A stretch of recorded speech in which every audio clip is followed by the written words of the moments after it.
All right. So we are back with our 2 p.m. workshop with Lilith Dorsey, Voodoo Priestess, and she is presenting All trance, right. trauma, and So we transformation. are. So let's get right to it. Take it away. All right. Here we go with the joys of technology. But I think we're going good. So yay. It looks good. I didn't get any link, but it looks good. So, all right. I am so happy to be part of this. It's something that is really near and dear to my heart and my life and all of those things. I think that there probably are a couple of people who are thinking, oh, what doesn't she write books about voodoo? Or doesn't she, do these crazy dance routines on stage? And I do those things. But one thing that I think sometimes it's hard for us to talk about when we are trauma survivors is the trauma that we've been through. So this has been a good exercise for me because I've been explaining to people where I'm coming from, talking about this topic, not just as a priestess who've helped other people through situations like this, but also as a survivor who went through all of these things myself. I grew up in a very abusive household in every single which way. And when I got older, I also, had things that happened to me that were incredibly traumatic. My daughter was murdered in front of me and my other daughter. And I think that dealing with that on top of all the rest of the trauma and still trying to get through things really does give me a unique perspective. I'm not saying that I don't know. I mean, I think that there's one way to get advice from people who haven't necessarily been through it, as my friend likes to say, and then there's those of us who've been through it and are on the other side. And sometimes there are days that are intense, and sometimes there are days that are everything it could possibly be under the sun. And I think that moving forward is really the key that I try and focus on in my particular work, in my particular life. And so I'm going to give you some of those coping strategies, sort of mind flips, I like to call them, because there's so many things I know for me and probably for a lot of people out there that can be triggering, that can be extra difficult. And sometimes it can be something that you thought wasn't going to be triggering. I also have a degree in film and television. I'll turn on the TV and then it'll turn out to be I'm going to have a relaxing moment with popcorn. And then it's triggering, and you don't know that. They're not going to tell you that necessarily in the little description. Oh, PG for triggering. No, that's not there. So we have to try and come up with different solutions to help us, like I said, flip the switch, to help us sort of transform some of these things. And a long time ago, I wrote a piece on trance, trauma, and transformation. And these were some of the things that I think I was really coming to grips with and understanding as somebody who is a survivor, as somebody who has this unique set of circumstances that not everybody has. But when you do have them, it allows you to think of things differently. And I think for a long time, I thought of that as a huge negative, and it was about re-exploring myself and re-exploring some of those experiences that allowed me to gratefully honor them, but also recognize that maybe they gave me skills, maybe they gave me spidey senses, as I call them, that I don't necessarily need to use in the same way for a day-to-day kind of existence, like I did when I was in the middle of it and going through some of these things. So part of what I was writing when I sent my description to Phoenix was talking about bad teachers and good lessons. And I've had a lot of bad teachers over the years. Ones in school, I've had ones out of school, I've had ones that taught life lessons that were really bitter pills to swallow. But I think that in a lot of ways, it allowed me to make meaning out of some of those experiences and find something that I could take away that really was a positive. Somebody, and I'll get back to this later, but I have a dear friend who wrote a book called Storytelling Alchemy. And it's all about fairy tales and how we reclaim fairy tales and how a good story isn't necessarily a happy story. And I think when that moment happened for me that I could realize that it was gave me a distance from some of these things that are my personal story, that are my personal experience, that I could make my story about this moment, or I could make my story about another moment, or I could make my story about 100 different moments that also occurred to me. And I remember when I was first writing about some of these things that happened, I had a really good professor, not a bad teacher, a good professor. And she's written a couple of books herself. Her name is Mary Capello. And she was talking to me about how that what happens to each one of us is unique, and it's all right to celebrate that for making it you a unique person, but you can also celebrate all those other moments that happen in your life. You can also remember all those other moments. It doesn't necessarily put a big giant X across your life, which is what I felt like going through some of it was going to do. And I think, especially when we're talking about intimate partner violence, that some of these people, their intention was to put a big X over our lives in so many different ways. And part of our service to ourselves and part of our service to those who are around us is figuring out how to still make those connections and move forward despite all of these things that have happened. And I don't say that in a negating way. You know, one of my favorite movies is Eternal Sunshine of the Spotless Mind, and it talks about erasing these memories. And some of us have, like I said, positive things that may have happened, positive things we may have learned, positive. I mean, you know, in my intimate partner violence situation, I had children out of it. So that was a positive thing that I needed to celebrate. And as hard as it was for sometimes, I could still see that as something that I can internalize and move forward and make it about something else. And I think that my most recent book, Orisha's Goddesses and Voodoo Queens, was all about empowering ourselves through feminine spirituality, through the goddess, through this kind of gentle, warm, nurturing energy that we can feel in the universe. And some of us didn't necessarily have that from some of the female influences in our lives. Some of it had it from some and not from others. But for me, it was about connecting to that universal energy, even if the people that were immediately responsible for me or immediately responsible for teaching me and nurturing me didn't do it. There was still somebody else out there and some other forces out there that could do it. And I think on a base level, learning that I could do it myself was one of the most revelation moments that I ever had. So I'm going to go through some of these things. I talked about my writings about trance and trauma. And in the African traditional religion, in Ifa and Lukumi, we have a deity named Oya. And a lot of people like her because she is badass. She carries a giant sword. She cuts down people. She's got a lot of these traditional masculine protector qualities in the sense that she's a horsewoman. She rides into battle with all the other soldiers. It doesn't matter what her gender, assignation is. She gets out there and fights in a really physical way. And I think that was empowering for me on a lot of different levels. She's also in charge of the dead, which is something that I think the connection to the ancestors is also something that I found very helpful in my spirituality when dealing with some of these difficult histories in my past. Even today, dealing with COVID, when I think about, oh, okay, well, it's a pandemic. And then I think back to my grandmother.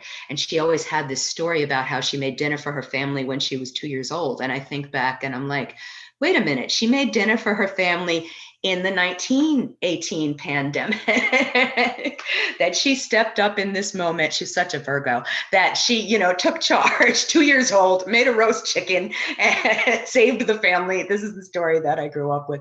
But these are things that they understood too. And I think in a way, it allowed me to not feel so alone in some of those moments. But when we look to Oya in her sense of, this matron of the ancestors, this foremother, this person who teaches us we do have strengths in those ways, even if we didn't necessarily see them or cultivate them before. We can cultivate them now. We can call on her strength now. But part of her power is also in the fact that she's a shapeshifter. And it took me, this was one of my aha moments. It took me until I was in my 30s before I realized that shape-shifting was the same thing as invisibility. And when I think about my own personal trauma, there was so much of it that had to do with invisibility. If I, just do this, if I could just disappear from this life, if I could just sort of, you can see me now, my best friend painted the wall with all this like black, glittery, shiny stuff. But in a way, I kind of wanted everything to sort of disappear into it. And that's why I did it. I have this, my default setting is to disappear. And it took me until I was 30 or something to realize that this is also the same thing as shape-shifting. Invisibility is shape-shifting into something that is not seen. So when I realized that they were the same thing, it allowed me to use that energy that I was directing towards being invisible, because I didn't necessarily want to be called on in school, or I didn't want to be picked on, or I didn't want to be noticed, in case that created problems, because so many other times I was in situations where, being seen or being too loud or being too noisy, whatever I was internalizing that really had nothing to do with me, but that followed with negative behaviors, I didn't need that anymore. And I could use that energy that I was using to not be seen in order to transform myself into something different. And by sort of really examining that, we've got that myth throughout all different kinds of folklore. We've got Aya, who I just mentioned, and she shapeshifts into a different person in order to be in the marketplace, because that's also her domain, in addition to the cemetery. So she can go into the marketplace, and anybody who's ever had a sales job knows you kind of really do need to be a different person if you're trying to sell anything, whether you're just trying to sell yourself and your own business, or you're trying to sell somebody else's product. People need to see you, people need to hear you, people need to react to you in a different way than you might be used to them reacting to you. But that's what you need in that situation to be successful. So for her, what she does is take off her wild animal skin. Most of the stories have her as being an impala, which is such a beautiful animal. And I love that image of just speed and grace and beauty running through the forest. And I think that for her, that's really where she feels at home. This is her default state, is that wild and free, unfettered kind of thing. But in order to make money, in order to get the job done, in order to go out into the community, she has to shapeshift into a person. She has to shapeshift into this market woman guise and walk down in the market and sell her wares and provide knowledge and herbs and all these other things for the community. So when I started thinking about that, it really helped me in my interpersonal relationships, because I was allowed to show up and be somebody else. And I think part of the block that I had at the very beginning was, well, what if I lose myself? And I think that comes from a history of early childhood trauma, that this self-identification was always something that was very difficult for me, in addition to the being seen. So it's about creating ourselves. And I started looking at other people who created themselves and having this kind of energy and knowing that they were still themselves at their core. And we have lots of models for this type of shape-shifting throughout folklore. Those who are familiar with Celtic spirituality probably know the Silky Legends, where she can, shape-shift into a seal and then go up on land, kind of like the Little Mermaid. I just wrote my water magic book. So there's all these things about mermaids and mermen and merpeople sort of shifting. And it was, again, another sort of aha, fascinating moment for me, because when I was working on the water magic book that just came out 2 weeks ago, by the way, that there was so much about water that had to deal with the emotions. And I think, being a survivor, there was so much of my emotions that I wanted to suppress, the same way that you're trying to suppress a tidal wave. And that doesn't work. You could build a dam, or you could build levees like we did here in New Orleans, but eventually there's going to be enough buildup, and it's going to blow, and there's going to be that kind of tsunami. There's going to be that giant tidal wave of emotion. So part of what the work that went into me dealing with writing water magic had to do with getting in touch with some of those emotions and seeing how they manifest. There's so many legends about what lies in the deep, what lies underneath the surface. And I think that became a really beautiful metaphor for me, thinking about our bodies are mostly made up of water, our minds are mostly made up of water, our hearts are mostly made up of water. And what are our emotional things that we're carrying around in our head? What are the emotional things we're carrying around in our heart that are not really getting to peak when they need to peak because we are, over functioning or codependent? And I say that with all the love I can say that with, but that's how, for me, I know that it manifests. And there are so many other things. I had a client last night that said, there's still somebody else's voice in my head. And to me, that has to do with the emotions that she's internalizing over her situation, even though these people are long gone. I mentioned my parents. Ironically, I'm teaching this workshop on my dad's birthday and he's passed. But as some of you know, people pass, and if they were really intense figures in our life, they can stay alive in our head, and they can stay alive in our head in a good way or in a bad way. And again, for me, it's about flipping that switch and recognizing that I can sort of pick and choose what it is that I'm going to take from this. And I'm in control, finally, after all these times of not being in control, that I'm in control of this situation. And that is something that I try and instill in everybody who feels powerless in some of these situations, because it's like our brains were set up to make us feel this way in so many different ways. So we can use all these different tools that we can put together, that we can have for making something and making meaning and making existence, that opens up the possibility. I talk about writing books and people are like, oh, you do all these things. And I really, there were points in my life where I didn't think I could have done any of these things. And I really didn't think that any of that was possible. And there were moments where I felt like, damn it, why is the sun getting up? Well, I don't want to get up. And I still have moments like that. But for me, I think that knowing that I might be able to help somebody, that was what allowed me to get up in those moments. If I can't get up for me, I could get up for somebody else, because they might need me in this moment. And for a long time, some people don't know this, but I was a nanny for my day job. So it was easy for me to get up knowing that I had a little person that was going to want me to make toast soldiers for them and dance around the living room with them. And I have clients that don't have kids, or they're past childbearing age, and they get up because they know they have to water the plants, which I think is a beautiful thing, especially since everybody's rediscovering plants and things like that now during the pandemic. But they could wake up and know that, okay, this thing needs water, this thing needs light, this thing needs care. Even if I don't feel like having those things for myself, I can recognize this is another living being, and I want to help support them, even if I can't get the energy and the momentum up to do it myself. If I can do this one little thing, then maybe tomorrow I can take another little step, and the next day I can take another little step, and maybe some days it's 2 steps back and 1 step forward, but it's still movement. And I think for me, this is another thing that really kept coming up for me, both in my work as a dancer and a choreographer. We've seen that the psychiatric literature definitely supports that movement and things like that are very helpful with dealing with any kind of PTSD relating from trauma and stuff like that. And it's like you can literally, again, transform, shift the space. When I talk about trance,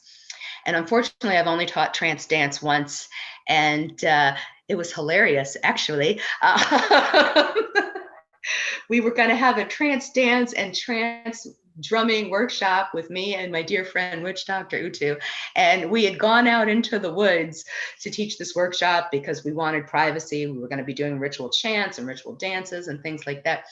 And he managed to march everybody through some poison ivy. And then he proceeded to tell everybody that Canadian poison ivy looks different than American poison ivy, even though we were less than like an hour from where he lived.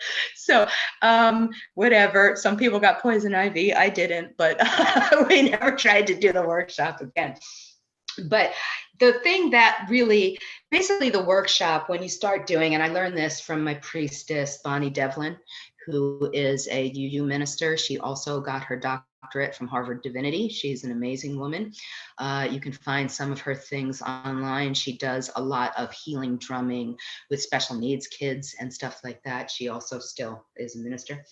But she's a Haitian mambo and a sambista, and she played with Olatunji. She's amazing. But she taught me the dance that goes with the afanga, which is a very basic West African rhythm. The afanga is a very basic West African dance. It talks about giving thanks to the earth, and then it talks about bringing that ashe or sacred energy up into your body. So the dance that goes with it is very simple. It's a box step, 1, 2, 3, 4, 1, 2, 3, 4.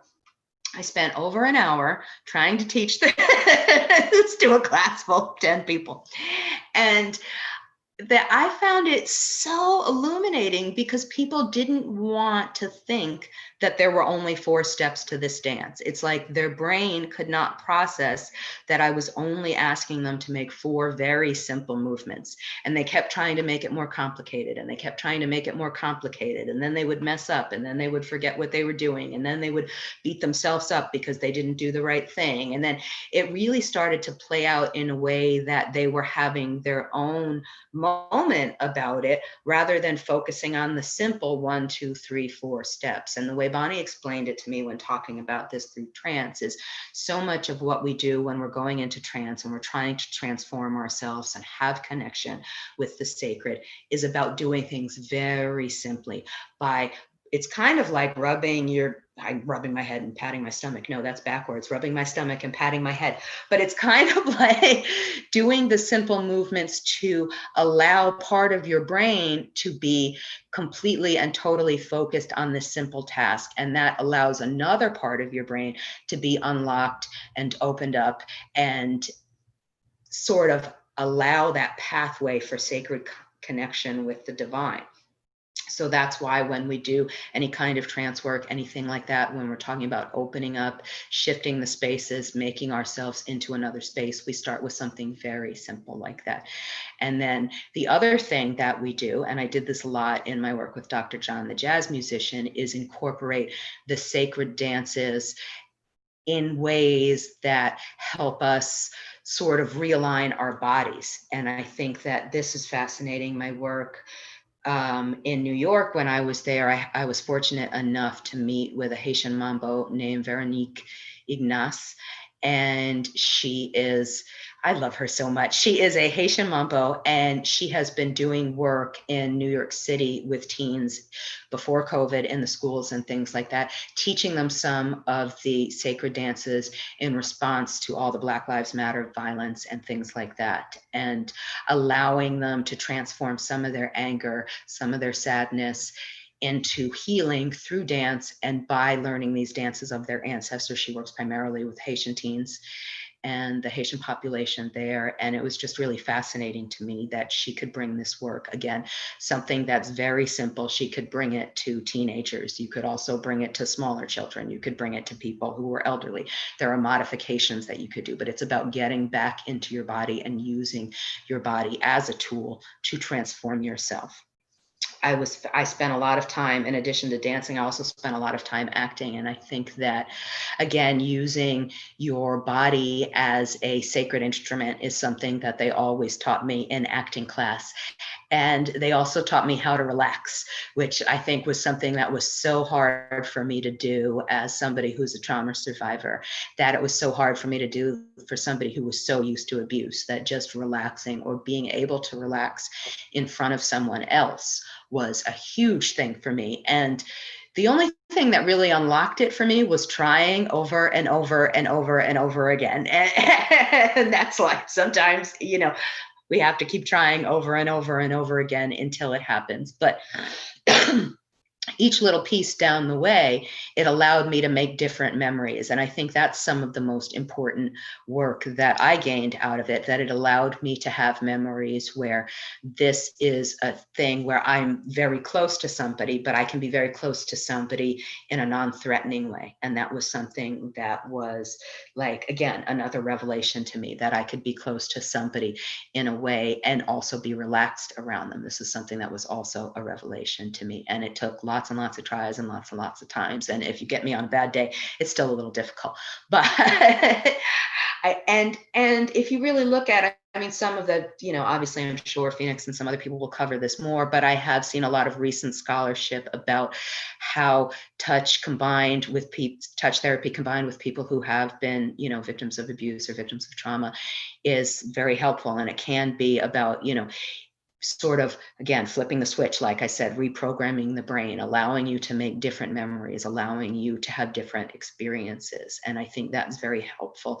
And it's going to be unique to you. That's the other thing that I think that when some of it was hard to talk about. And when I first started my journey, traditionally through healing, I wanted to do it all by myself. But like some people say, you can't birth yourself, it's going to be unique to you. And some things are going to be, better for you. And some things are going to be harder for you. My daughter just turned 30. I turned 50 this year. She turned 30. And she just decided to come visit me last week. So it was amazing because she's one of the few people that I trust. But, she was talking to me about how some of her practice lately, especially with all the stress and everything through COVID, has been to sort of rediscover yoga and rediscover getting back into her body. And I thought that was really fascinating to me because she was allowing herself to have stillness and balance in a way that she had not allowed herself to have this before. And I thought that, wow, this is fantastic that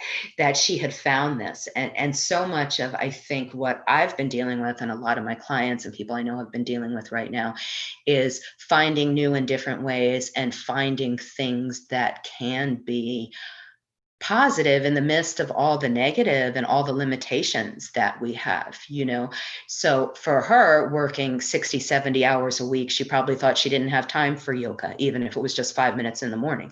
But now, even though that she's still working that much, she can still find those 5 minutes. She's making time for those 5 minutes because she sees the necessity of it. When I first started, I started forcing myself to do mindfulness so I could get back in my body, even if it was just for a minute in the morning, because so much of that, what I was going through was about divorcing myself from my body, divorcing myself from my feelings, and really not staying present in the moment. And I had to allow myself that it was okay to stay present in the moment, even if I could only do it for 30 seconds, even if I could only do it for 1 minute, because that would be more helpful to me than not doing it, than beating myself up all day about not doing it, than trying to, having other negative behavior that I thought was negative because I hadn't done it. So I think that, and I'm very grateful to Phoenix for, talking to people about my 55 Ways to Connect to Goddess book. But when I think that for me, I ended up in a 12-step program, not for drugs or alcohol. There's over 180 different 12-step programs right now, but for love and sex. And I think that's because of my abuse history. This is something that was always really hard to deal with. And similar to some of the eating programs, we kind of can't do without love or sex, and we can't do without the same way we can't do without food. So that 12-step program is going to be slightly different than one who's dealing with something like, people, places, and things, which is what they say to alcoholics or drug addicts or stuff like that. But the reality of it is some of us have addictions that we can't get away from. Some of us have addictions that are really going to be with us no matter what, because this is something we have to deal with on a regular basis in order to be fully functioning, happy humans.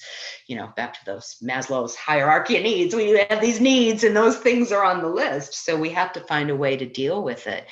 And for me, when I wrote the book, it was to help people, because again, I mentioned that, I would get up to help somebody, or I would get up to answer the phone from my sponsees because I knew they really needed me. And one of the valuable things I always took out of program was that there's always somebody that you can help. And I think that really also was edifying to me, that, okay, maybe I couldn't get up and help myself, but maybe I could do something else to help somebody else.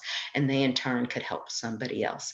And this would hopefully, in the long term, have a beneficial effect on society as a whole. But for me, really just helping that one person stop having whatever destructive behavior through whatever experience I could share or whatever direction I could point them in, whatever switch I could help them flip was really helpful to me. I got a lot of help out of, there's an obsession prayer that you do in a 12-step program. So I got a lot of help with the obsession prayer, because I think in a way, sometimes with PTSD, your mind gets stuck in little things. So your mind wants to get stuck on something. So what I would suggest to my sponsees and myself in that moment is, all right, well, drag out the obsession prayer, rewrite it however you need to write it for the gods or the goddess or whoever out there, and just say that, because similar to the way that I was talking about repetitive motion, repetitive words over and over again, asking to have your mind focused on something that's really beneficial to you, as opposed to letting it drift into what my friend used to call it, either the abyss or we've got the cavernous crevice, that it's just like a little crack that your mind can follow down to into this negative place, and allowing myself to, okay, I'm going to focus on these words right now. I'm going to focus on this prayer. I'm going to focus on this different thing that allows me to do something else in this moment.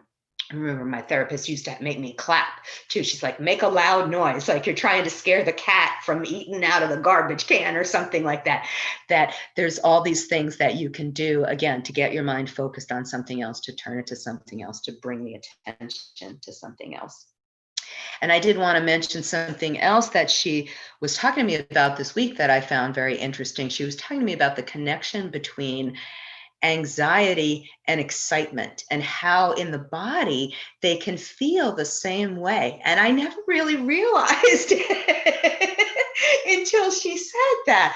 And I was like, wow, that's really fascinating, because, you've got that thing where your stomach's a little wonky, or your hands are a little shaky, or your mind is just racing. Those are the same feelings. And if we can take it back to that feeling in the body, we can use that tool to flip the switch into saying, okay, well, here's something that, instead of thinking down this road of I'm full of anxiety, I'm full of stress, no, I'm full of excitement at the potential, at the possibility of what can happen in this moment, and the possibility about what's going to be unlocked when I get on the other side of that door, or when I get through this patch, or out of this long deep crevice. And it takes as long as it takes. That's just what happens. But I think that it, like anything else, you just got to be moving. Just some sort of movement is how you can progress past through these things and into a new realm and a new reality. Okay, so we're going to talk about some of these things in more detail. I made notes. I almost never made notes, but I knew this was really important. So I mentioned yoga. So yes, yoga works. I think that figuring out where in your body is not functioning properly in attunement with your own chakras, with your own energy flow throughout the body, is also something that's really helpful and has helped me.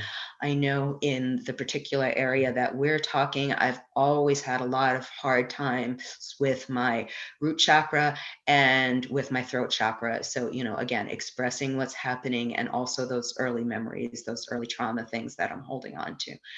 I know that my goddaughter, Rebecca Spirit, is speaking as part of this event. I am so happy for her, and I highly recommend tuning in for her session and all the rest of the sessions that are happening this weekend. But she, for a very long time now, if she doesn't have it up on her site, you can message her. She sells chakra rebalancing kits. So she'll tell you everything that's supposed to go in there to make sure your energies are working correctly. It's kind of easier to do if you have somebody else there with you, but you can do it yourself. It involves placing chakras on all your, marginal points up and down, and practicing moving the energy up and down through the chakras, seeing what images, seeing what memories come up, seeing what works for you, seeing what doesn't, trying different crystals. I've had a lot of success with rose quartz. This is a giant piece of rose quartz somebody sent me. Yeah, right. That's helpful. You don't need to have a giant piece, obviously you can have a small piece. Certain things are going to work better for certain people. So, I would see what you like, see what resonates with that particular chakra, that particular, energy that you're working with, that you're trying to heal, that you're trying to get unblocked, that you're trying to free up, and really understand what's going on with your own your own body and things that are happening. So that's very helpful that I have found.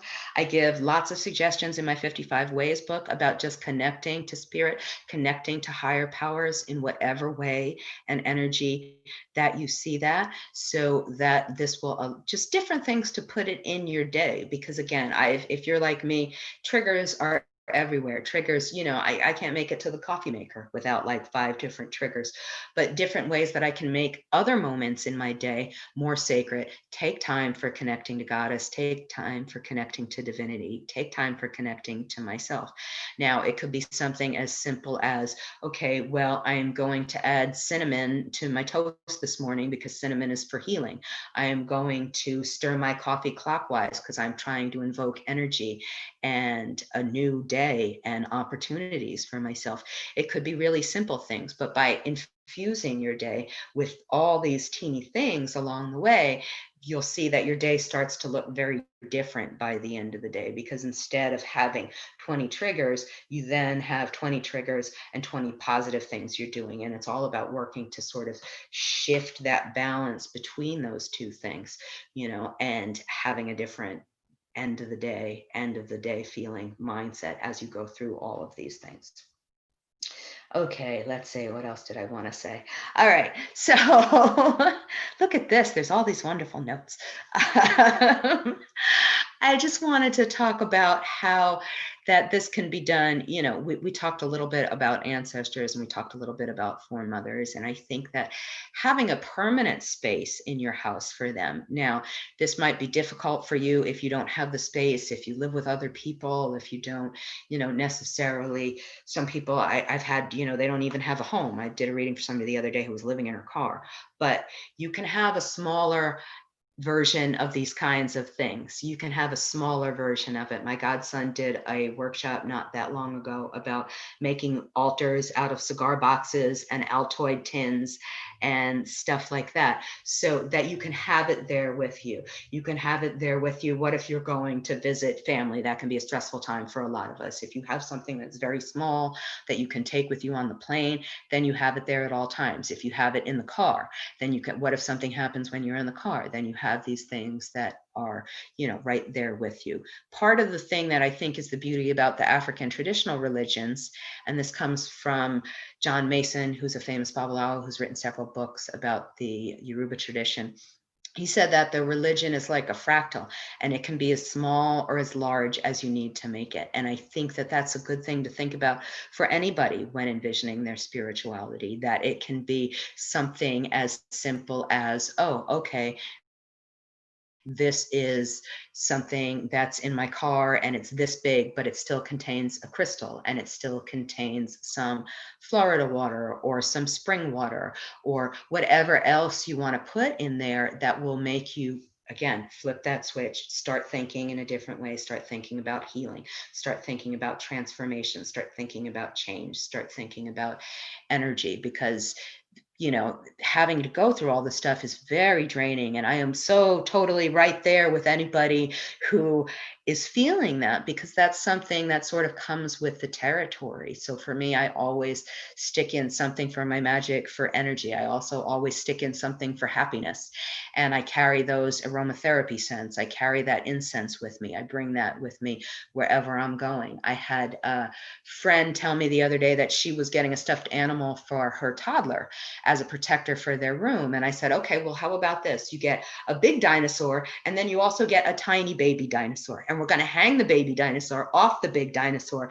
And then we're going to, in that way, if he needs to go to his grandma's or his dad's or needs to go to school one day, then he can take that little one with him. He can't necessarily take the 3-foot high one that's like big and fierce and powerful, but he can take the little one. And the same thing holds true for us. We're not necessarily, I mean, my altars at this point are gigantic. I can't take that anywhere. I just moved. It was a big pain. Like it took forever. Nothing wanted to go in the box with anything else. But, you know, with big moves aside, you want to have something that's really small. I also like to suggest to people, you know, pieces of jewelry, things like that, that they can use. Enchant a piece of jewelry, put it on your altar, and then know that when you're going to take it off and put it back on, then that's going to be sacred and you'll have that with you throughout the day. I'm also a really big believer in gree bags or mojo bags or stuff like that. And again, this is going to be personalized to you. My best suggestion for that is to, okay, let's say you're looking for, all right, energy. So there's lots of different things you could use for energy. You could use coffee grounds. You could use a piece of carnelian. You could use, you know, there's a bazillion different things you could use. I want to say, my brain's like, oh, I should say you should use mugwort for psychic energy and connection. You could use any of those things. And what I usually do when I'm trying to put it together, again, if you don't necessarily have the guidance of somebody to help you with it, get a pendulum. Get your yes, no reading, even if it's just throwing 3 coins. And if 3 land up, it's a yes, and 3 land down, it's a no. Just get your yes, no reading, get your list of things you want to put together and see what's going to help you by putting it in this bag. Have the piece of carnelian and hold the pendulum over it and go, is this going to be helpful to me for my purposes? My godmother, who I love, and her name is Oshun Olakari Alaye, and she passed, it's almost Samhain, 2 years ago on Samhain. And one of the most valuable things that she taught me is asking whether or not the things you're thinking about doing is for your most highest good. So it wasn't about, oh, I want this result. I want this result. Gimme, gimme, gimme. It was about aligning yourself to what was going to be for your own personal most highest good. Some things are going to be good for other people. They're not going to be good for you. Some things are going to be good for you, not for other people. So it's about refining those things exactly for you and personalizing it. You know, Phoenix made a note about it a minute ago, personalizing it exactly for you, because some things are going to work for you and they're not. And some things are going to change. This is why I like using the yes, no divination. You know, if you're going to put together something like that, it's usually good for about a month or 2. I wouldn't try using it longer than that, because the magic kind of wears off. You know, you hopefully learn those lessons, internalize that energy, internalize that magic, and then you'll be ready to take the next step and move forward. But I loved my godmother. She was amazing. She had so many fantastic sayings. I knew her before I knew that she was a Santera and an initiated priestess. And I thought she was just somebody dancing at the fire circle who didn't really make eye contact with me. And, you know, we go through life and we have these moments and we think these things. And I am upset at myself in that moment for thinking, oh, who's this woman thinks she is, and doesn't make eye contact and dances with the drummers and has her own thing going on. And I realized this was my own internal dialogue. And when I met her, and I can say this now because she's passed, you know, she also, like me, suffered from PTSD, and any kind of personal interaction was very difficult for her. And she would take those choice few moments where she could be in front of the drums and be in ritual to have trance that was healing for both her and for her godchildren that were there. And it was such a beautiful thing. But she taught me so many things. She taught me so many things about dealing with my own PTSD and my own trauma. And like I said, good lessons and bad teachers. She was a good teacher. And unfortunately, the bad lesson that I watched her do is be somebody who was so giving that she didn't remember to take care of herself, and the system got to her. And I think that that's something that happens to so many people when they have PTSD. And I talked to her not shortly before she died, and I remember she was struggling getting Medicaid, which is such a struggle. And anybody who's been through any of that knows how hard that is. And I had said to her, I was like, well, you probably need it for this regular medical thing that's going on with you, but they're not going to give it to you for that. They will give it to you for PTSD, because because I've done it and I've been through it. And I said, look, if you go in there and you tell them your story and what happened to you and all of this trauma that you've been through. And she said she just couldn't do it. She couldn't go through going through that with them again and arguing with them again. And unfortunately, she passed not long after that because she didn't have any medical care and she couldn't afford to go to the doctor. And I remember one of the things she used to say to me, I would call her, you know, like you call your godparents or your teachers and you're freaking out over some like, oh my gosh, this relationship drama, it's terrible. And this other drama, it's terrible. And she would say to me, she would be like, yes, yours is terrible. And it's probably even more terrible than anything else I've heard today. But what are you going to win? Are you going to get to dead first?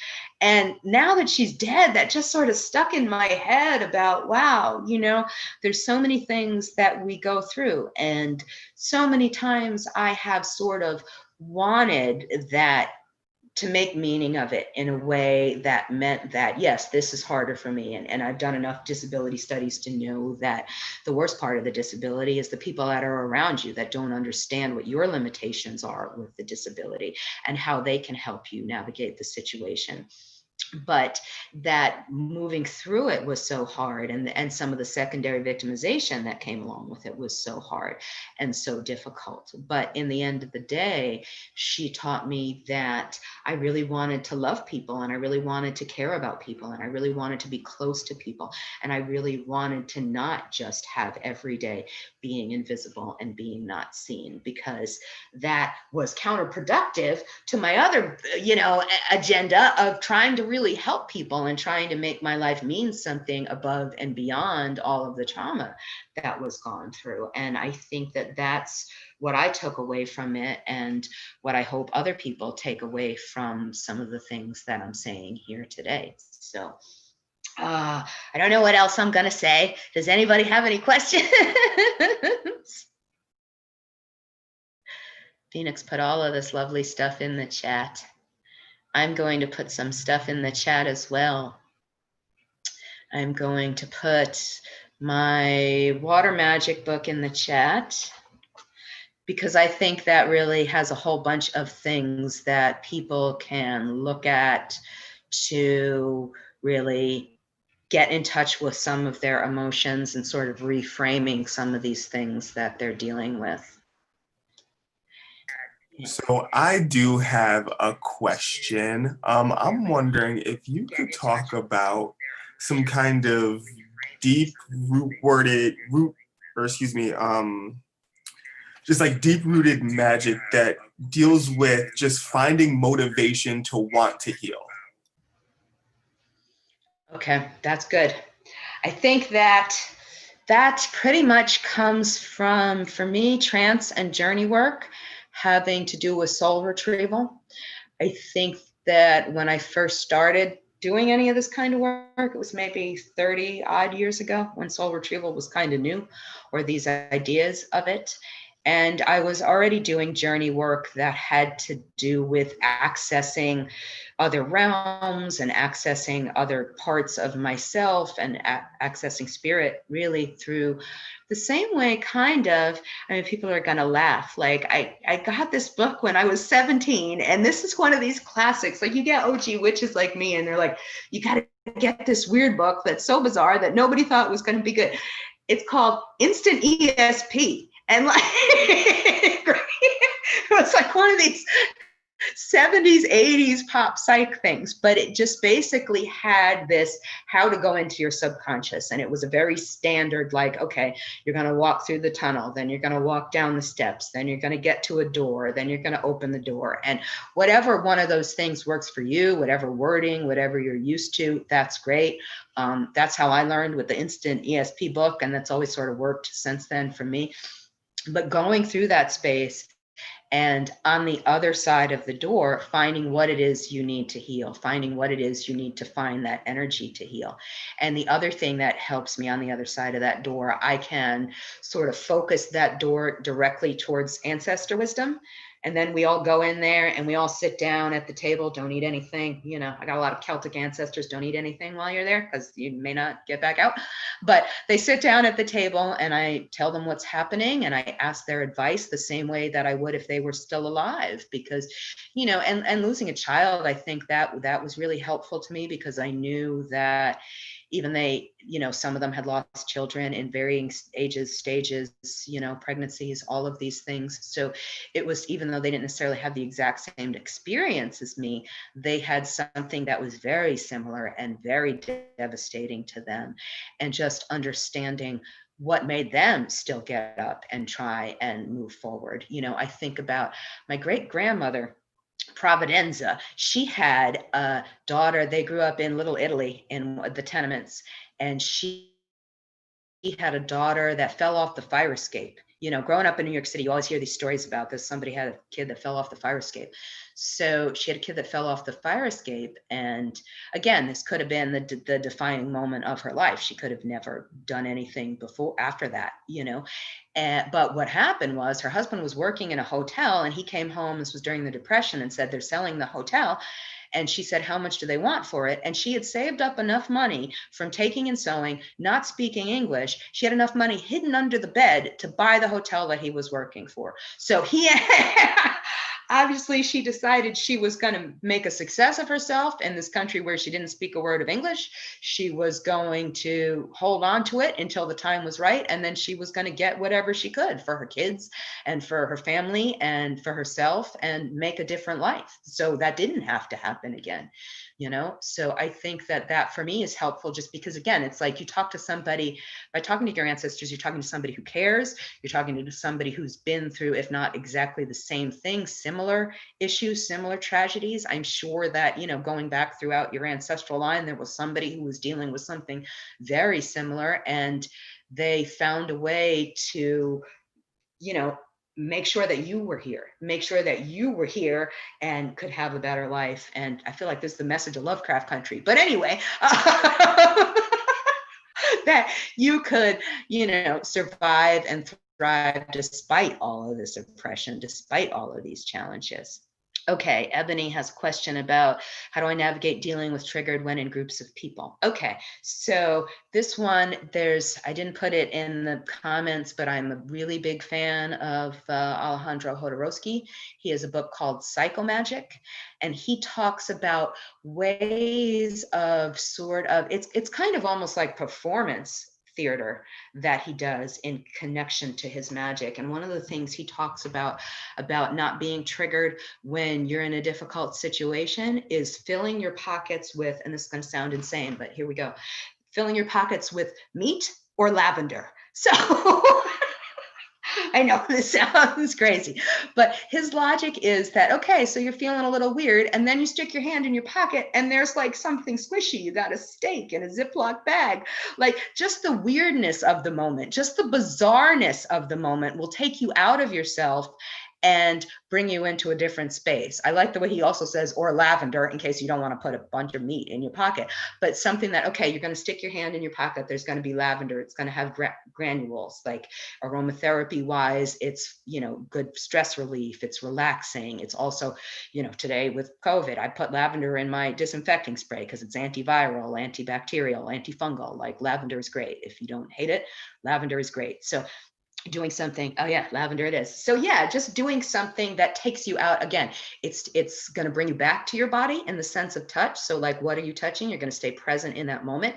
I'm touching this thing in my pocket. That's weird, you know, and then I'm going to smell my fingers, pardon the joke, and it's going to smell good and it's going to put me into somewhere else. So I think that there's just lots of little things like that you can do, lots of little teeny things, and they're going to be different for you. You know, you're going to have what scent is good for you. You're going to have what stone is good for you. You're going to have what particular things are going to be helpful to you.